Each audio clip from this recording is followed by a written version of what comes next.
Hello friends, welcome to my YouTube channel. आज की इस वीडियो में हम लोग बात करने वाले हैं असम राइफल्स के लाइनमैन फील्ड के ट्रेड टेस्ट के बारे में कि आप लोग का ट्रेड टेस्ट कैसे होगा और आप लोग से ट्रेड टेस्ट में वहां क्या क्या पूछे जाएंगे।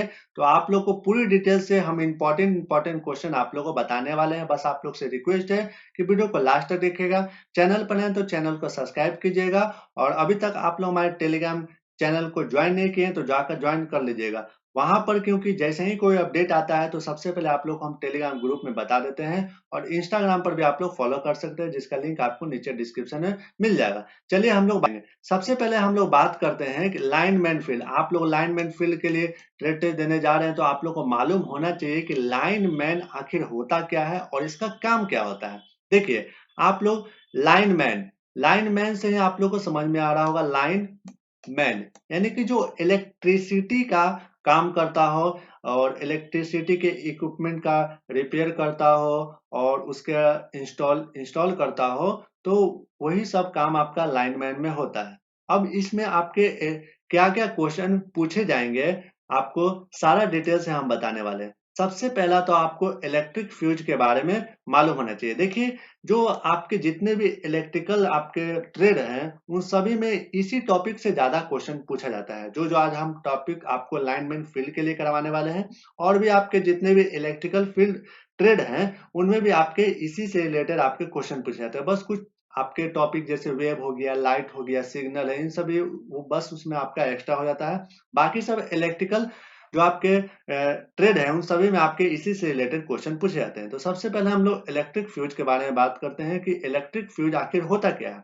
आप लोग को मालूम है कि फ्यूज एक विद्युत सुरक्षा उपकरण है जो विद्युत परिपथ को अति धारा से सुरक्षा प्रदान करता है। यानी कि अगर सिंपल सी बात करें तो इलेक्ट्रिक फ्यूज क्या है कि ये आपके शॉर्ट सर्किट से बचाता है। बट अभी तो इलेक्ट्रिक फ्यूज का ज्यादा यूज नहीं होता है, अभी आपका एमसीबी आ गया है। सेम उसी तरह का एमसीबी होता है इलेक्ट्रिक फ्यूज की तरह, जो कि आपके जब भी ज्यादा करंट आता है, ओवरलोड हो जाता है, तो आपको इलेक्ट्रिक फ्यूज आपका मदद करता है। आपके जो भी आपके घर में इलेक्ट्रॉनिक सामान होते हैं उनको आपके शॉर्ट सर्किट होने से बचाता है। ठीक, फिर बात करते हैं इसमें आपके कि इलेक्ट्रिक फ्यूज कितने टाइप के होते हैं। मेनली देखिए दो टाइप के होते हैं और आपको जैसे कि तीन भी याद रख लेना है। ये जो आपको पूरा बताए हैं कि एसी फ्यूज, डीसी फ्यूज और सिलेंड्रिकल फ्यूज।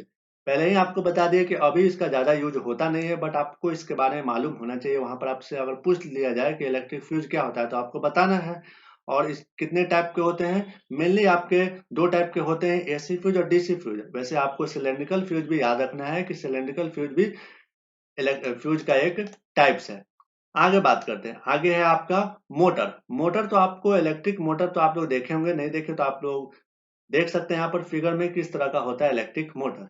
वैसे इसके ज्यादा अंदर पार्ट्स जो होते हैं उतना ज्यादा आपसे पूछा नहीं जाएगा, बट आपसे पूछा ये जाएगा कि जो आपका इलेक्ट्रिक मोटर होता है वो किस प्रिंसिपल पर कार्य करता है, यानी किस सिद्धांत पर कार्य करता है। तो आपको याद रखना है कि इलेक्ट्रिक जो मोटर होता है वो यांत्रिक क्या करता है, विद्युत ऊर्जा को यांत्रिक ऊर्जा में बदलता है। क्या करता है, इलेक्ट्रिक मोटर विद्युत ऊर्जा को यांत्रिक ऊर्जा में बदलता है। इसी तरह से आपसे जनरेटर के बारे में पूछा जाएगा, इसको भी याद रखना है। जनरेटर जनरेटर के बारे में आपसे क्या पूछा जाएगा कि जनरेटर किस सिद्धांत पर कार्य करता है। तो आपको मालूम है कि वो क्या करता है, यांत्रिक ऊर्जा को विद्युत ऊर्जा में बदलता है। क्या करता है, यांत्रिक ऊर्जा को विद्युत ऊर्जा में बदलता है। क्योंकि प्रिंसिपल के आधार पर बहुत ज्यादा पूछा जा सकता है कि ये किस सिद्धांत पर कार्य करता है। तो पहले आपको फ्यूज के बारे में बता दिए, फिर आपको इलेक्ट्रिक मोटर के बारे में बता दिए। आगे देखिए ट्रांसफार्मर। ट्रांसफार्मर आप लोग देख सकते हैं, यहाँ पर पूरा आपको फिगर बता दिए हैं और किसका क्या नाम है सारा इसमें आप लोग देख सकते हैं। आगे हम लोग बात करते हैं ट्रांसफार्मर आखिर होता क्या है। देखिए, ट्रांसफार्मर वह उपकरण है जो विद्युत ऊर्जा यानी कि इलेक्ट्रिक एनर्जी को प्रत्यावर्ती धारा को बोलते हैं एसी करंट। एसी करंट से एक या एक से अधिक अन्य सर्किट में स्थानांतरित करता है। इतना आपको याद नहीं रखना है, बस याद रखना है कि यह क्या करता है, वोल्टेज वोल्टेज को बढ़ाता है या कम करता है। क्या करता है ट्रांसफार्मर, वोल्टेज को बढ़ाता है या कम करता है, या फिर इतना जो आपको बताया है इसको भी आप लोग याद रख सकते हैं कि ट्रांसफार्मर क्या होता है। अब आता है ट्रांसफार्मर के टाइप्स। सबसे इंपॉर्टेंट, आप लोग पहले भी 9-10 में पढ़े होंगे कि ट्रांसफार्मर कितने टाइप के होते हैं। तो दो टाइप के होते हैं, स्टेप अप ट्रांसफार्मर और दूसरा होता है आपका स्टेप डाउन ट्रांसफार्मर। आगे हम लोग बात करते हैं ट्रांसफार्मर हम लोग पढ़ लिए, उसके बाद हम लोग पढ़े थे मोटर पढ़े और इलेक्ट्रिक फ्यूज के बारे में बता दिए। अब आपसे पूछा जा सकता है कि एसी और डीसी करंट के बारे में आपको बताना है कि एसी और डीसी करंट क्या होता है। तो आप लोग एसी का फुल फॉर्म तो जानते हैं, अल्टरनेटिव करंट, ठीक। और आप लोग एसी और डीसी आपसे पूछा जाएगा तो आपको क्या बताएं। देखिए सिंपल सा है कि डीसी डीसी क्या होता है कि डीसी में इलेक्ट्रॉन एक ही दिशा में लगातार प्रवाहित होता रहता है।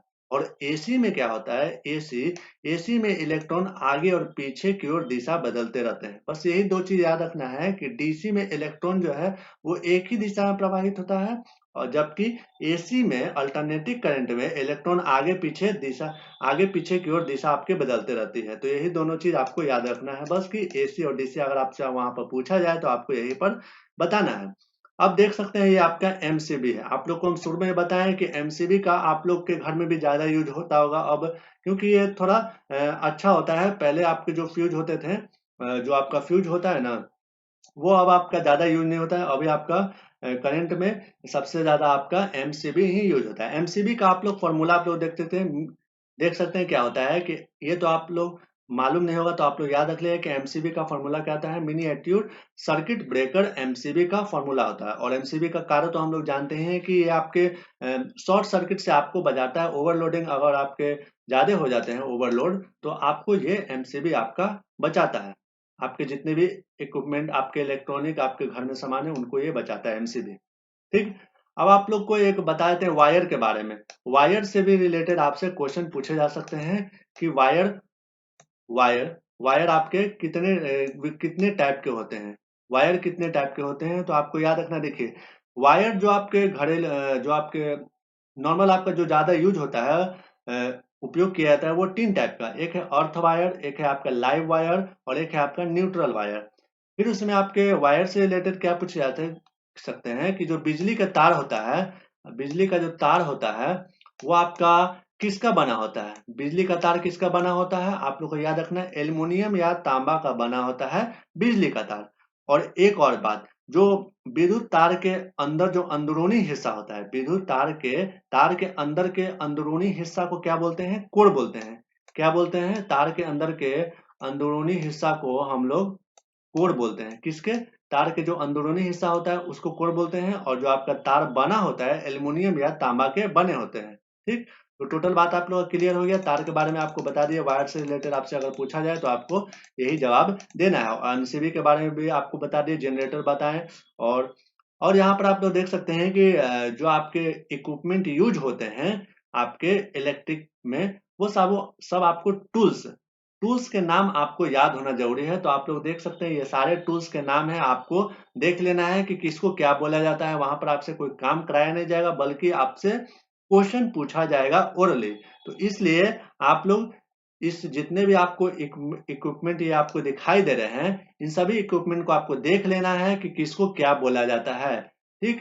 आप लोग हिंदी में भी इसको नाम याद रख सकते हैं, या फिर इंग्लिश में भी आप लोग इसका नाम याद रख सकते हैं। तो जितने भी इक्विपमेंट है आपको इसको याद रखना है। और जितने भी आपको अभी बताएं, आपको जैसे कि फ्यूज के बारे में, एमसीबी के बारे में, ट्रांसफार्मर के बारे में, फिर मोटर के बारे में, तो जो भी बात बताएं उसको याद रखना है। और बाकी आपको वहां पर ट्रेड से रिलेटेड इतने इससे ज्यादा तो पूछा जाना नहीं चाहिए। इसको ही आप लोग अच्छे तरीके से याद कर लीजिएगा, समझ लीजिएगा। और भी बाकी आपको वहां पर ट्रेड टेस्ट में कोई प्रॉब्लम नहीं होने वाला है। बाकी आप लोग जो डिमांड कर रहे थे, आप लोग को हम बता दें क्या कि आपको क्या क्या यहाँ पर पढ़ के जाना है। अगर आपको ये वीडियो अच्छा लगा हो तो प्लीज इस वीडियो को लाइक कीजिएगा, अपने दोस्तों में शेयर कीजिएगा, और कमेंट कर कर आप लोग को बताइएगा कि आप लोग को और भी कोई प्रॉब्लम हो तो आप लोग हमें कमेंट करके जो बताइएगा। बाकी आप चैनल पर नए तो चैनल को सब्सक्राइब कीजिएगा, और टेलीग्राम चैनल पर ज्वाइन नहीं हुए हैं तो जाकर ज्वाइन हो सकते हैं, जिसका लिंक आपको नीचे डिस्क्रिप्शन में मिल जाएगा। कोई भी डाउट हो तो वहां पर भी आप लोग हमसे पूछ सकते हैं। चलिए आप लोग से मिलते हैं किसी नेक्स्ट वीडियो में। जय हिंद, वंदे मातरम।